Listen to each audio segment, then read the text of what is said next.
Welcome to Houston Sports Talk with your host, Robert Land. Thanks for checking into the best Houston sports podcast. And joining me and my co-host, Stephen Kerr, is the co-host of the Locked On Astros podcast, a man who's never slapped Chris Rock, despite the Yankees' letter Rock won't release. It's Brett Chancey. Happy Astros opener week, Brett. Man, it is great. It is so exciting that baseball is here. Thank you guys for having me on. I really appreciate it.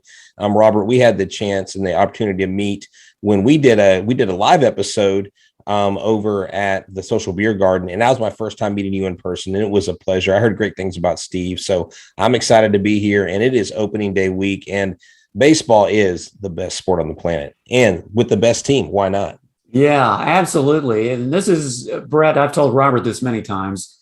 I know that there are great events. You know, the Final Four, of course, is going on. The finals coming up. You know, you have the Super Bowl, you have the World Series, but man, there's nothing like opening day in baseball for me. It's my favorite sport. So I'm just really excited that we're actually going to have a baseball season after what's been going on.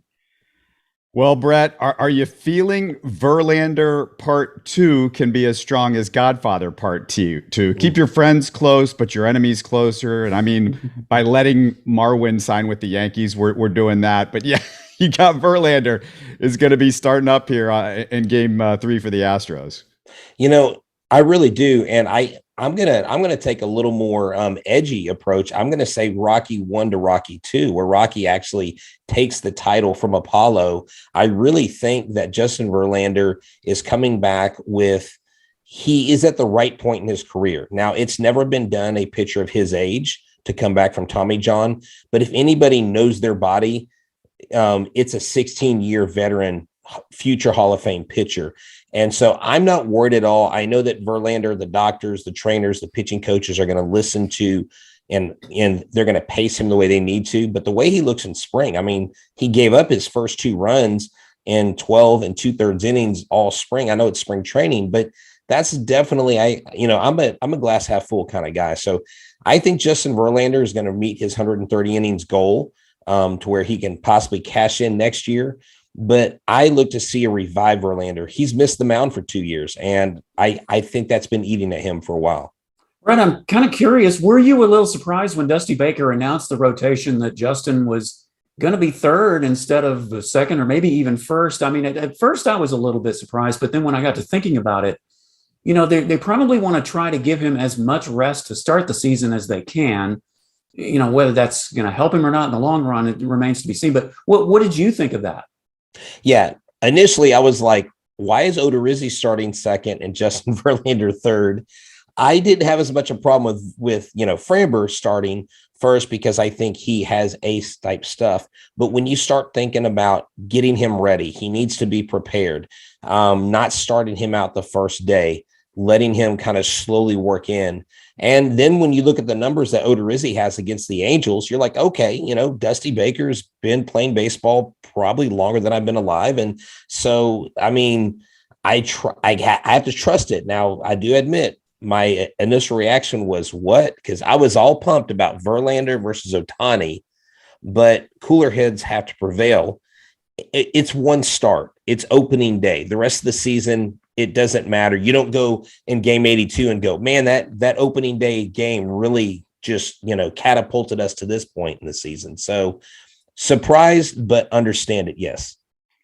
You just said it was against the Angels, but I just need somebody to take Dusty's toothpick out of his mouth and explain the Odorizzi thing because, it's just the Angels. That's what's one game. We're going to be doing this for the whole year. And frankly, Brett or Steven, either one of you take this. Like, I just thought he would be out of the rotation. The Astros would have enough guys that Jake Odorizzi wouldn't be in the rotation because, frankly, he doesn't deserve to be with all the starters that they have. I really thought that Christian Javier was going to get the 5th spot. I thought they were going to put Odorizzi in the bullpen, but I think what Dusty Baker is doing is he's going with his veterans first. He's trying to respect Odorizzi and what they're paying him, and he's going to let Odorizzi have as much leash as he can take. And if he can't handle it, I promise you, I really think they're going to pull it back. But then again, Javier in the bullpen as a long relief man isn't a bad option, but I was surprised that he was in there. Yeah, I think too, Brett, as I was thinking about it, I always try to be a cautious optimist. I want to say that maybe this will be Odorizzi's bounce back year. And even if it's not, I think what you just said is absolutely right. If he's going to fall apart, I'd rather him fall apart, in the second game of the season or, the next first couple of three starts than later in the season when we really can't afford that to happen. So, yeah, as surprising as it was that he put him second, I think everybody raised their eyebrows on that. Are you saying trade bait, Steven? Is that what you're talking to me? Yeah, maybe so. I mean, this is the last year of his contract, right? He signed a 2-year deal. So, yeah, if he's going to fall apart, do it early, put him in the bullpen, let him kind of sink a little bit, and then trade him before the trade deadline, and maybe you'll actually get something for him. So, at first, I was a little shocked, but maybe that's not a bad move after all. The Christian Javier situation, that's the thing that I'm getting a little bit concerned about because, not having him as a starter to start the year, you want to ramp up his arm at this point. At some point, you got to have a guy that's going to be strong enough that can make his way through the year and into October if you're going to get that far. Now, maybe this is the idea with Javier. They're thinking, well, if we need him in October, we got to ramp him up. He hasn't pitched a whole year. But Brett, let's be honest here. If we're talking about the Astros, the four best arms, Lance McCullers, Ryan Presley, Justin Verlander, Christian Javier. He's one of the four best arms. I want to see him top three in the rotation come October, right? Yeah, I do too. I wrote an article, I guess about a year and a half ago on him with, featuring his Invisiball and how when he pitches, he has this uncanny ability to almost hide the pitch until it's released. And some pitchers hide it well, some pitchers don't. Some pitchers, what's coming. And he's got that stuff. He's got electric stuff. He's got the moxie on the mound. He's got the confidence. He's electric. And I really thought that taking Christian Javier out of the starting rotation, at first he struggled. He actually ended up doing nicely in the bullpen for them overall. But he is a guy that I think deserves to be in the starting rotation. And you would have thought with Lance McCullers being on the shelf the first part of the year that he might take that spot, like I had mentioned earlier. My thing is this, Robert. I've always said this: if you're not going to use Christian Javier to his fullest potential, you might as well trade him because this guy's got value. I mean, and I don't want to trade Christian Javier. I want him on this team. But if you're not going to use him the way that he can be maximized, wouldn't you? I don't know. I'm just like, use the guy properly or let him go to another team and have a proper major league career. I feel like they're selling him short a little bit. Yeah. Well, I mean, it's now or never. I mean, that's what I really believe with all of this. And, speaking of now or never, my next question, we haven't even talked about this yet, Brett, with you and me and Steven. We talked a little bit, but did you or Eric ever come up with a reason the Astros weren't basically interested in a one-year deal with Correa? The only thing Steven and I postulated was maybe that Click and Crane felt like Pena and some trade deadline pitchers, if they become available, could get way more out of that $35 million than just Correa. I really think that they are convinced that with what they have in-house is enough to withstand the blow of losing Carlos Correa.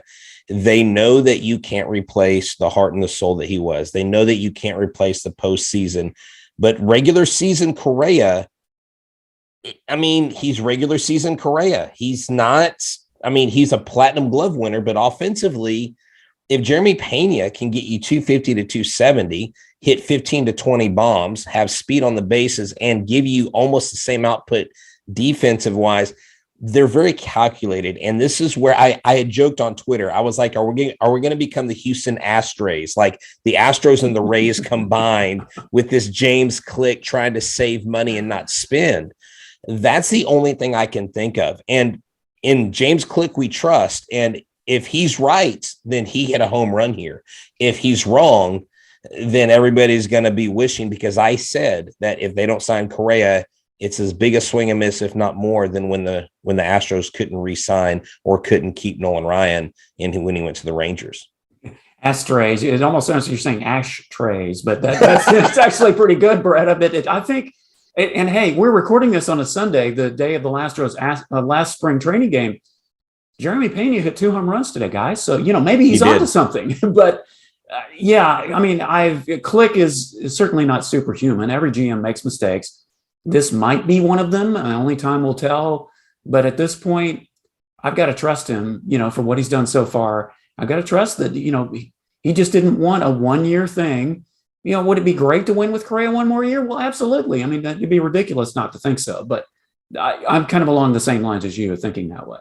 And if I could just add one thing, Robert, I think too, if they keep Correa for 1 year, I wonder what they thought, what negative impact that would have on Jeremy Pena sitting in the minors for a whole nother year when they feel like he's ready. That's, those are thoughts that I had, whether they're, not in line with proper baseball thinking. I think they wanted him in now, and now he's your opening day shortstop. And he's 24 years old, meaning, he's in his prime, building up to his prime right now. And you want to get those, service time over with while he's in his 20s as opposed to his 30s. But at the same time, it's Carlos Correa, people. It's Carlos Correa. It is. Yeah. So we'll see what happens with that and where they are with it. But, I will say those big starters and cheap relievers that you can get all of a sudden are easier to swallow when Correa's $35 million is off the books, in the middle of the season. And, they got Verlander at the trade deadline. They got Greinke.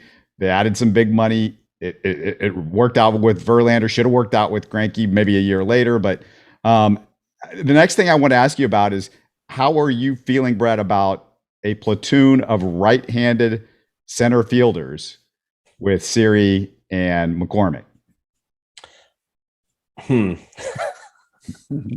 That's a ringing endorsement. That is wow. Yes, sorry. I guess I'm speechless. You can take that one way or another, whoever's listening to this.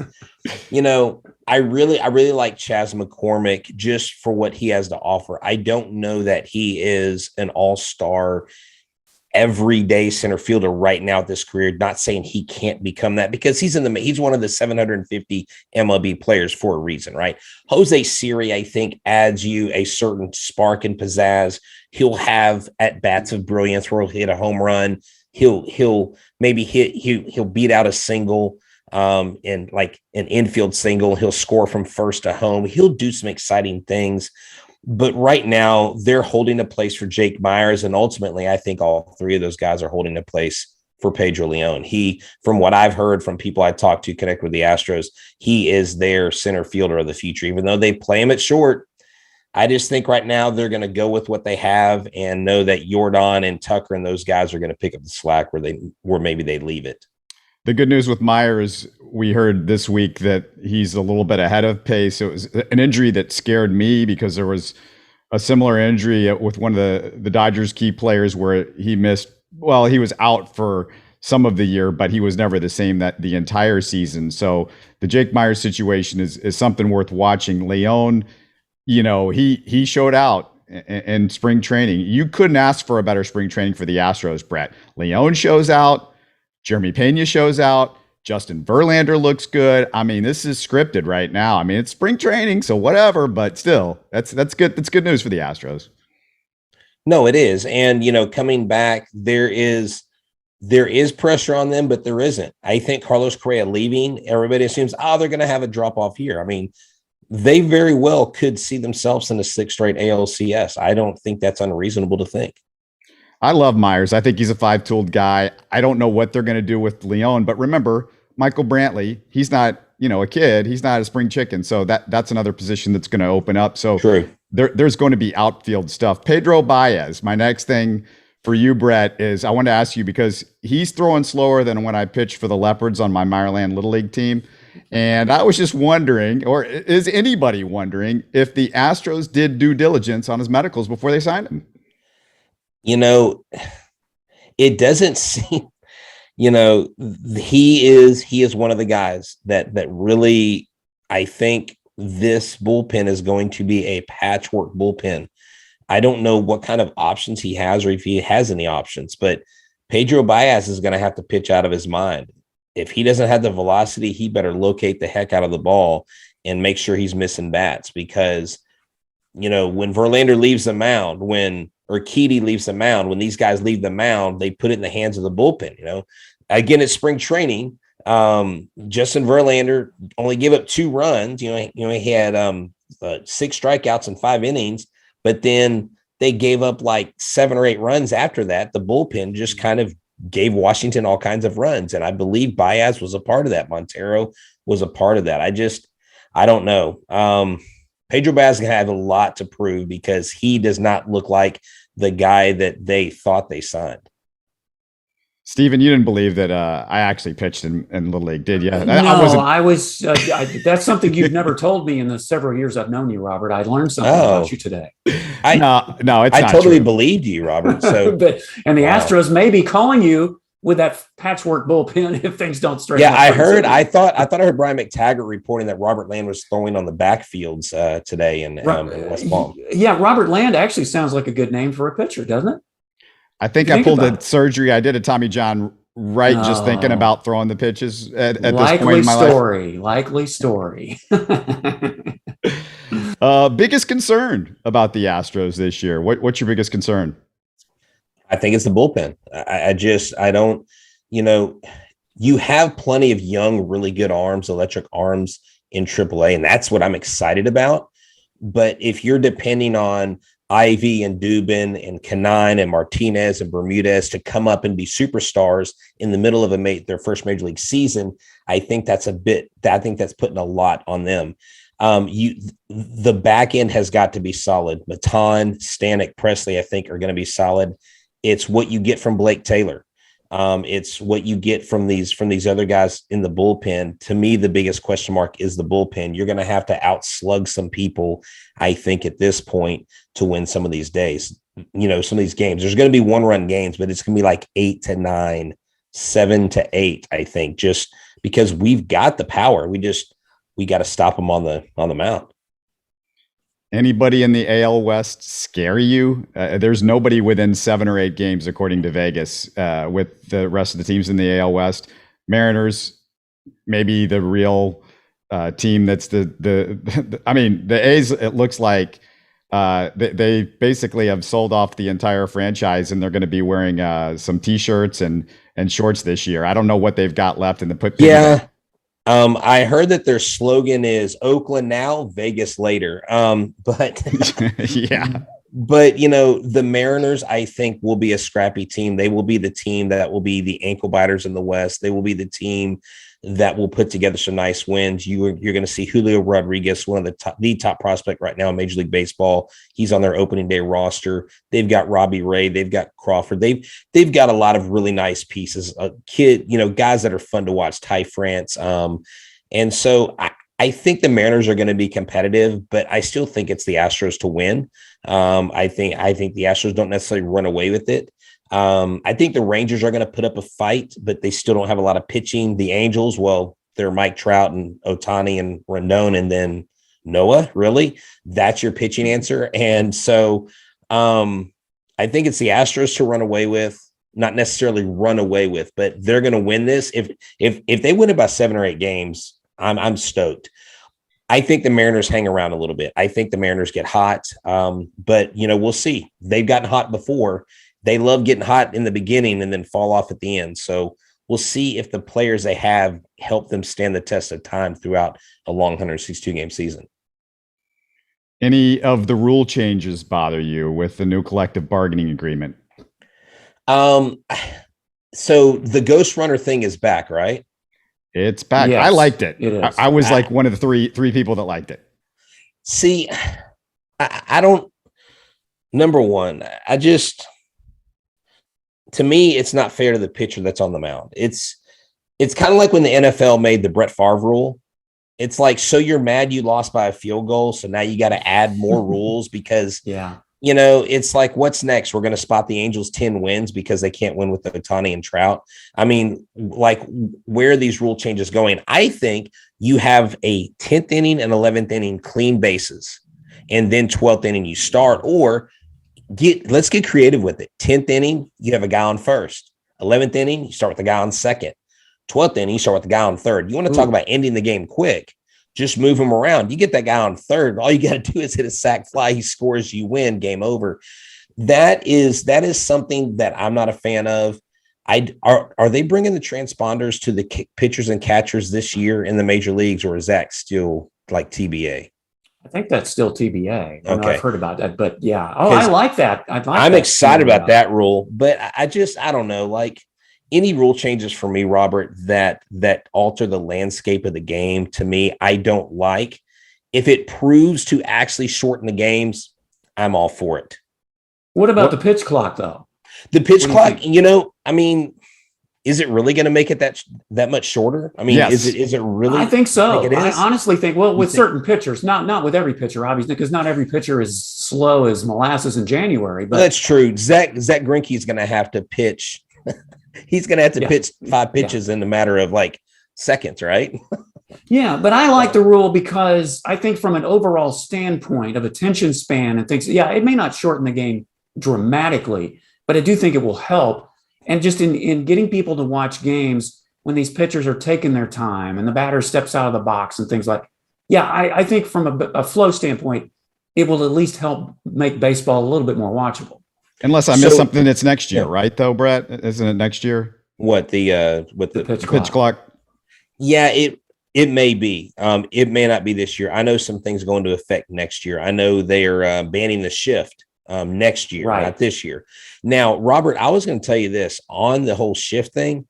I don't think they should ban it. I think they should give a team 5 shifts per game. You can shift 5 times per game, and once you use them, they're gone, kind of like a challenge. Yeah. But I do like this. I do like them announcing to the crowd what the rule is, what the ruling is, and why they ruled it, kind of like the NBA does on the TV screen, but they're going to announce it to the stadium. I'm sure the umpires are so excited that they get to tell the people why they got the call wrong. Yeah, I'm sure they are too. Hey, let me just tell you, Brett, and Steven knows my feelings on this. The pitch clock, if you don't think it's going to make a difference, you watch. The games are going to be cut by about at least on average 20 minutes. I think it could be more. They're talking about something like 19 or 20 seconds with nobody on base, or with people on base, but 14 seconds. That's not much at all with what's going on right now when there's nobody on base. And let me just tell you something. When there's 14 seconds to pitch, it doesn't mean the guys are going to pitch it in 14 seconds. When there's 19 or 20 seconds, it doesn't mean you're not going to want to wait and risk losing if they say, okay, it's an automatic ball. If you don't get rid of the ball, they're going to try to get rid of that ball and make sure it's on plenty of time. Plus, the other thing that I think is a fun part of this, Brett, and this is something that I don't think people have thought about, is this can involve the fans now, because the fans can go 5, 4, 3, 2. Oh, I like it. It could be like a Savannah Bananas baseball game. I think we need to add if there's 2 outs and there's a foul ball hit and a fan catches it, that should be the 3rd out. I mean, how cool would that be? Oh, yeah. Bananas do a great job with stuff like that. They do. I'd have no problem with the runner on second base because, I mean, Brett, let me ask you this. You go to baseball games a lot. What happens at the end of 9 innings? What happens to the fans in the stands? What do they do? The energy's gone because a lot of them are gone. Exactly. So. And a runner on second means, hey, some could happen like immediately this next inning. And, I always hear that we change the rules of baseball. You're changing the organic stuff of baseball or whatever. Look, sports have to evolve. Things have to change. And you can't, if you're Houston, be upset that a baseball game is going to end sooner when they're already ending at midnight and 12:30 most of the time for Astros fans. Get these games over with. And if I'm going to stay up till 12 or 12:30, at least I know there's a runner on second base immediately. At least I know something's going to happen. And there's real tension as soon as that next inning starts. Otherwise, hey, I'm going to hit the sheets and I'll look at the score in the morning and that's it. And if you're a baseball, you don't like that because you're trying to get as many eyes and you're trying to sell as many, stuff on the screen and all of that sort of thing. You can't, it's just not good. I think you need to speed things up. I think it makes perfect sense. And I'm totally willing to change my mind. I'm never dead set in one way. And when you say it like that, I remember that as a podcaster and what we do on Locked on Astros, we literally are, when we are on and there's a game, we are post-game recaps. So that those West Coast trips are brutal for a teacher by day. So, okay, let's go ahead and speed things up. Yeah, that's just it's sad for me to think about it. Just last thing, anything with you, Stephen, that you're thinking about before we let Brett go? Well, I'm just wondering, Brett, I think when Robert was asking about your biggest concern, I think mine, aside from the bullpen, it's certainly one of them, is Lance McCullers. I just get so frustrated every year. This guy is such a good pitcher, but he cannot stay healthy. He went through a whole season last year, but then when he got to the playoffs, he wasn't there. And I just, at some point I go, what is he doing or not doing? Is he cursed? Does he not train properly? But, once again, Lance McCullers is not going to be starting the season. He's not going to pitch a full season because he's not healthy. Yeah, that is a huge concern, especially with, the $85 million contract. And this is a guy, too, that really loves the town. He loves this. I mean, he loves the city. Yeah. The city has embraced him. He's kind of taken on the captain mantra, bury me in the H just recently, and people making T-shirts out of it. I mean, he's a guy you root for. He's great in the community. But, I would love to see 1 or 2 seasons where he doesn't get injured. Just ramp him up for October. That's all we care about. I mean, that's because he is Mr. Clutch in October. And basically, I think you just try to piece it together. You got that contract for a while, and everybody loves him. It's not like you're just mad at him for this. It's just he's a great guy. Right. Believe me, I fully agree. Well, Brett, tell people what's going on with you guys this week. You guys got some good guests. Anybody in last week's show that people might have missed when they were doing, running around the pool and doing all the outdoor stuff while the weather's good in Houston? So I recently did a player feature on Jeremy Pena with our Locked On Farm guy. It's a great episode. We've gotten a ton of views on it. Working on a guest this week, hopefully have Robert Flores returning from MLB Network. We're trying to get that worked out with his promotional people, but we've had several of the Astros farm hands on: Jimmy Andersby, Joe Perez, Sean Dubin, guys like that. So please check us out. Subscribe to our YouTube channel, Locked On Astros. You can get us on Apple, Google, or Spotify, wherever you get your podcast. We are literally Monday through Friday every week during the season. And even if there's an off day, we're still talking Astros. It's great stuff. I mean, it's your Astros place to go. We try to do everything here, but if you want to zero in on what exactly is going on, the day-to-day minutia, those are the guys to watch and listen to. Thanks so much for doing this, Brett, and hope to talk to you down the road this year for sure. Yeah, thank you. And we'll have to bring you on our show as well. We'd love to do a collaboration with you, and good luck with Houston Sports Talk. I'm H-Town Wheelhouse, and man, these guys get 2 thumbs up, so make sure y'all are listening to it. You're listening to Houston Sports Talk. Don't forget to follow Houston Sports Talk on Facebook and Twitter. Subscribe to us on iTunes, Spotify, the Google Podcast app, or the Stitcher app. You can support us by giving us a 5-star review on iTunes or by telling your friends about us. Spread the word, everybody. Thanks for listening.